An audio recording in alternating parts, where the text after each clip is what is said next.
మీరు కేసీఆర్ గారు అసెంబ్లీలో ఒకసారి తెలంగాణ బడ్జెట్ కోసం తెలంగాణ ప్రజల కోసం మాట్లాడితే ఆ టైం స్పీకర్ గారు ఒక మాట చెప్పారు, రావు సాబ్ ఈ తెలంగాణ అయిపోయింది, ఇప్పుడు ఆంధ్రప్రదేశ్లో ఉన్నారు, మీరు ఆంధ్రప్రదేశ్లో మాట్లాడే.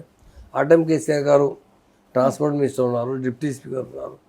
అరే ఇట్లా మనం ప్రజల మీద చాలా అన్యాయం అవుతుంది, మాట్లాడడానికి అవకాశం ఇస్తలేదు, మీరు మన తెలంగాణ మనకు కావాలంటే నేను స్టార్ట్ చేశాను. 2001లో 27 ఏప్రిల్లో పార్టీ ఫామ్ చేశాను.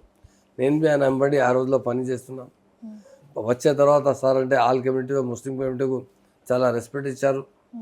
మాకు ఫస్ట్ డిప్యూటీ సీఎం పోస్ట్ ఇచ్చారు, రెవెన్యూ మినిస్టర్ ఇచ్చారు. మా స్టేట్ ఉంటే ఫస్ట్ నేను డిప్యూటీ సీఎం, నేను రెవెన్యూ మినిస్టర్. మా కేసీఆర్ గారు ఆశీర్వాదంలో ఇచ్చిన.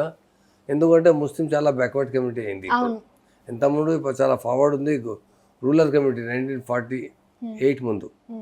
ఈ టైంలో అంటే డే బై డే చాలా బ్యాక్వర్డ్ అయింది. ఆయనకు మంచి పవర్లో అవకాశం ఇస్తే అంటే హ్యాపీ అవుతున్నారు అంటే సీఎం గారు ఇచ్చారు.